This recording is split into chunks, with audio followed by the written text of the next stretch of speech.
السلام علیکم ورحمۃ اللہ وبرکاتہ۔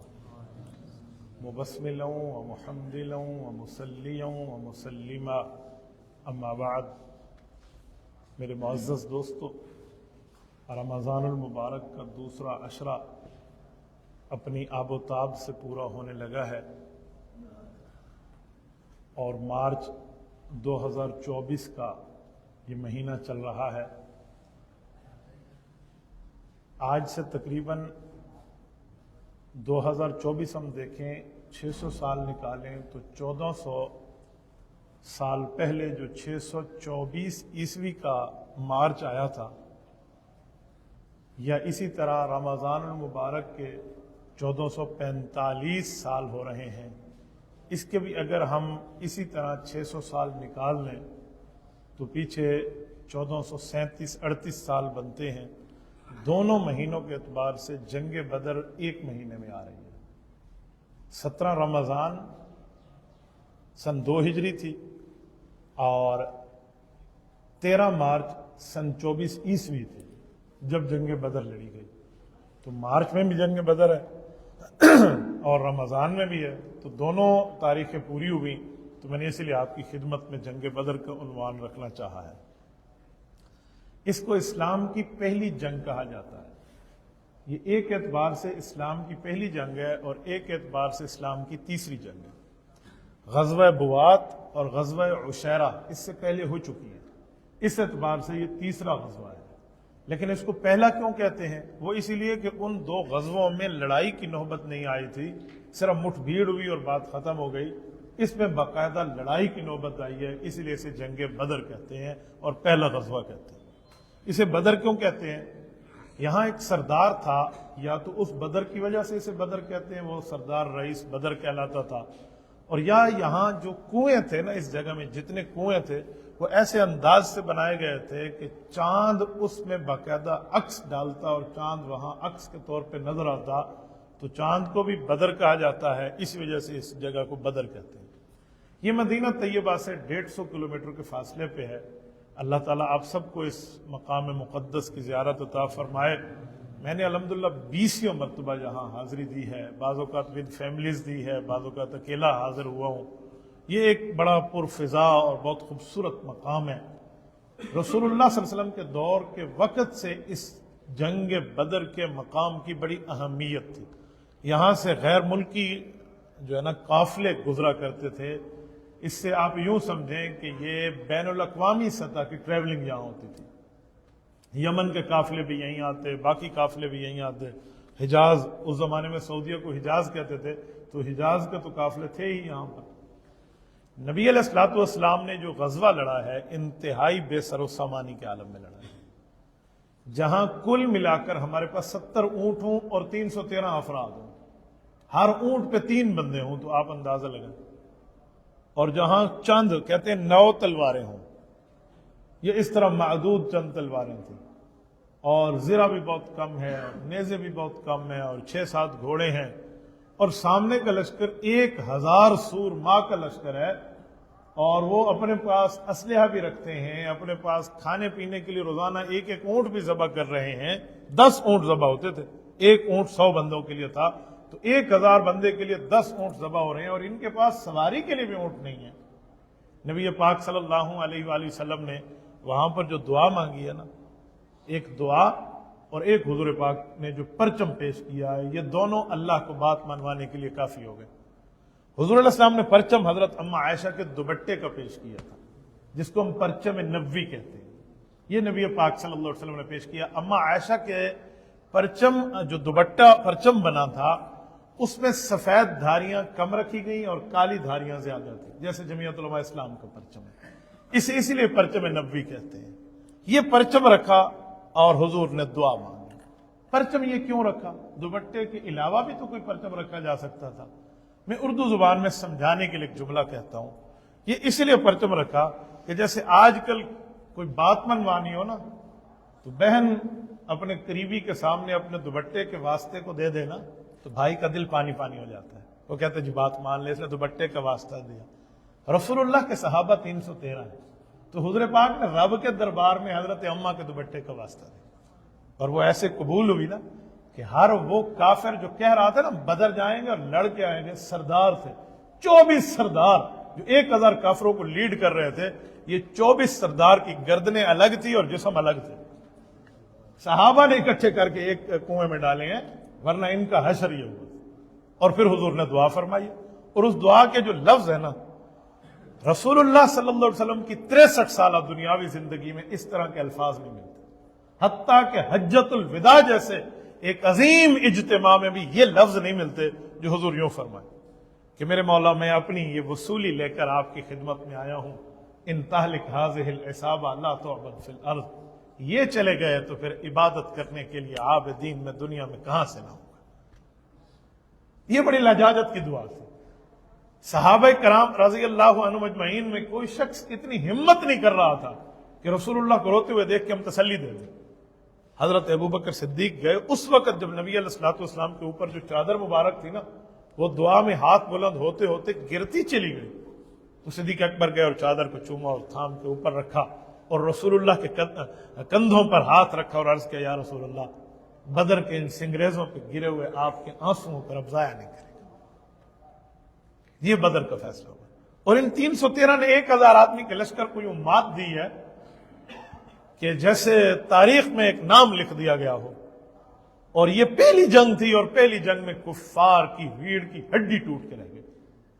شروع میں تو جب صحابہ کرام نکلے نا مدینہ طیبہ کے انصاری، تو ابو جہل نے رسول اللہ کو کہا کہ ہم ان سے نہیں لڑتے، یہ ہمارے ٹکر کے ہیں نہیں، ہمارے مقابلے میں مکہ کے بندے لاؤ، ہم مکہ کے لوگ ہیں. ان کو اپنے ایریا کے ہونے پر بڑا ناز تھا کہ ہم باقیوں کو تو اپنے لیول کا سمجھتے ہی نہیں ہیں. یوں کہا تو حضور پاک علیہ السلام نے 3 مکی صحابہ کو بھیجا جہاں سے پہلی جنگ کی فائٹنگ شروع ہوئی ہے. حضرت حمزہ، حضرت علی، حضرت عبیدہ بن حارث، تینوں گئے ہیں. تینوں کے مقابلے میں مکہ کے 3 بڑے سورما آئے ہیں، بڑے بڑے اتبا نام ہے حضرت، 1000 آدمی سے تنہا لڑنے والے ہوتے تھے، اور وہ تینوں آئے ہیں. اور یہاں بھوک افلاس ہے، اور وہاں وہ اونٹ کے کباب کھا کر آئے ہیں، شراب پی ہوئی انہوں نے، اسلحے سے لیس ہے. اسباب کی دنیا میں دیکھے تو 100 کا مقابلہ 0 سے لگ رہا ہے اسباب کے لحاظ سے، لیکن یہاں قوت ایمانی جوش مار رہی تھی. حضرت حمزہ نے پہلے وار میں اپنے مقابل کو ڈھیر کیا ہے، حضرت علی نے پہلے وار میں ڈھیر کیا ہے، حضرت عبیدہ بن حارث نے پہلا وار مارا، وہ زخمی ہوا تو اس نے پھر وار کیا، یہ زخمی ہونے دوسرے وار میں اس کو بھی پورا کر دیا. یہ 3 منظر جب دیکھے نا، پہلے ہی فتح میں ان کے پاؤں اکھڑ گئے اور یہ آپس میں مشورہ کرنے لگے کہ اگر یوں ہی عالم رہا نا تو ذرا پتلی گلی دیکھے ہم نے بھاگنا کہاں سے. یعنی یہ عالم یہ بالکل ان کے اوپر چھا گئی تھی بات. بہرحال اس کے بعد جو جنگ ہوئی، قرآن نے سے یوم الفرقان کہا. 70 کافر مارے گئے، 70 کافر پکڑے گئے. بڑے بڑے اتنے موٹے تازے اور یوں قد والے کفار پکڑے گئے، اور پکڑنے والا جو صحابی ہے وہ پتلا سوکھا سا ہے بالکل، اور وہ پکڑ کے اس کو لے کر آ رہے ہیں اور اسے جنگی قیدی بنایا. جس وقت نبی علیہ السلام نے قیدیوں کو معائنہ فرمایا تو وہ کافر کہنے لگے کہ آپ سے ہم عمر میں بڑے ہیں، ہم نے آپ کو دیکھا ہے، آپ صادق اور امین تھے، بس ہم جنگ میں آگے. لیکن ایک بات کہ یہ الزام ہمارے اوپر نہ ہونا چاہیے کہ اس پتلے بندے نے ہمیں پکڑا ہے. ہم قسم کھاتے ہیں جس کی آپ ہم سے قسم لیں، اس نے نہیں پکڑا، وہ کوئی اور تھا. اس کا سفید گھوڑا تھا، اس کے سفید کپڑے تھے، اس کا سفید امامہ تھا، بڑے طاقتور بندہ تھا، اس نے پکڑا اور مجھے اس کے ہاتھ میں دے دیا. اگر دنیا میں پتہ چل گیا میں اتنا موٹا تازہ پہلوان ہوں اور اس غریب اور اس پتلے بندے نے مجھے پکڑا تو میری بےزتی ہوگی، میری خاندان کی اولاد کو لوگ تانے دیں گے، ہمارے اوپر یہ بات نہ ہے. اور وہ اپنی بات میں سچے تھے کہ پکڑنے والے وہ فرشتے ہیں. اور رب کریم نے جن فرشتوں کو بھیجا ہے نا، اللہ پاک نے باقاعدہ انہیں پہلے جنگی تربیت دی ہے، اور وہ جنگی تربیت قرآن میں موجود ہے. فَضْرِبُوا فَوْقَ الْأَعْنَاقِ وَضْرِبُوا مِنْهُمْ كُلَّ بَنَانٍ. فرشتوں کو فرمایا کہ آپ نے فائٹ کیسے کرنی ہے، ہر جوڑ کو دیکھنا ہے، ان کے جوائنٹس کو، جوڑ پر آپ کی جو ہے نا کیا کہتے ہیں چوٹ ہونی چاہیے. فَضْرِبُوا فَوْقَ الْأَعْنَاقِ وَضْرِبُوا مِنْهُمْ كُلَّ بَنَانٍ. تمام جوائنٹس پر ان کی چوٹ آپ نے مارنی ہے. یہ کونی نہیں دیکھنی، کندھا نہیں دیکھنا، آپ نے گھٹنا اور ٹخنا نہیں دیکھنا، یوں دیکھنا. اور اگر یہ وار ہو جائے تو یہ کر لیں، نہیں تو پھر فوق الاعناق، پھر گردن قلم کرنی ہے. یہ رب کریم فرما رہے ہیں اور قرآن کریم کی آیت ہے، نہ کوئی ڈائجسٹ اخبار ہے، نہ کوئی اخبار جہاں کا صفحہ ہے. آج مسئلہ یہ ہے کہ ہم جہاد سے اتنے دور ہو گئے ہیں کہ جہاد کو پتہ نہیں کیا سے کیا سمجھا جاتا ہے. آج جہاد سے دور ہونے کی وجہ ہے کہ فلسطین میں کافر سر ہمارے سر پہ چڑھا ہوا ہے. اگر مسلمان جذبہ جہاد سے سرشار ہوتا نا تو حضرت عمر کے دور میں جب صحابہ جاتے تھے اور ایران کی مائیں، کفار مجوسیوں کی مائیں اپنے بیٹوں کو یوں کہہ کر سلاتی تھیں کہ ہمارے والے بندے تو انسانوں کی طرح لڑتے ہیں، اور یہ جو صحابہ آتے ہیں تو دیوتا کی اپنے اندر طاقت رکھتے ہیں، دیوان آمدن نم دیوان آمدن، بیٹا سو جا سو جا ورنہ دیو آئیں گے اور تمہیں کھا جائیں گے. یوں اسلام کا ایک روب ہوا کرتا تھا. اور یوں روب ہوتا تھا کہ حضرت عقبہ بن عامر یوں جاتے اور کفار کے اس قالین کو چیرتے ہوئے جاتے اور بادشاہ کے سامنے تخت پہ کھڑے ہو جاتے اور کہتے نحن نخرج العباد من عبادت العباد الى رب العباد. ہمارے رب نے ہمارے نبی کو اور ہمارے نبی نے ہمیں یہ ڈیوٹی دی ہے کہ ہم بندوں کو بندوں کی غلامی سے نکال کے بندوں کے رب کی عبادت پہ لگانے آئے. یہ جذبہ جہاد کی طاقت ہوتی ہے. حدیث پاک میں اذا ترکتم الجہاد فسلط اللہ علیکم الذلہ، جس دن تم جہاد سے دور ہو گئے نا پھر ذلت اپنے ماتھے پہ مقدر بنا لینا. اور یہ میرے نبی پاک کا فرمان، سورج مشرق کے بجائے مغرب سے تو نکل سکتا ہے، آقا کا فرمان غلط نہیں ہو سکتا. تو اس سے ہمیں اندازہ لگا لینا چاہیے کہ نبوت نے ہمیں کیا سمجھایا. بہرحال اس جہاد کی برکت پہ یہ جنگ بدر فتح ہوئی اور فتح کر کے حضور پاک علیہ السلام واپس سے تشریف لائے. 24 کافر ایک کنویں میں پڑے ہوئے تھے اور نبی علیہ السلام نے اوپر جا کے ان سے بات فرمائی اور رسول اللہ صلی اللہ علیہ وسلم نے فرمایا سناؤ تمہارے بتوں نے تمہارے ساتھ وعدہ سچ کیا یا میرے اللہ نے مجھ سے وعدہ سچ کیا. حضرت عمر رضی اللہ تعالیٰ عنہ نے دامن مصطفیٰ تھاما کہ یا رسول اللہ سن رہے ہیں؟ حضور نے فرمایا عمر تم ان سے زیادہ نہیں سن رہے، یہ سن بھی رہے ہیں اور میری گفتگو سمجھ بھی رہے ہیں. حضور علیہ السلام نے قلیب بدر، وہ جو جسے ابو جہل کی ہم قبر کہتے ہیں، وہاں پر یہ گفتگو فرمائی. اتنے بڑے صنادید کفار تھے، دنیا ان کے نام کے روب اور دبدبے سے کانپتی تھی.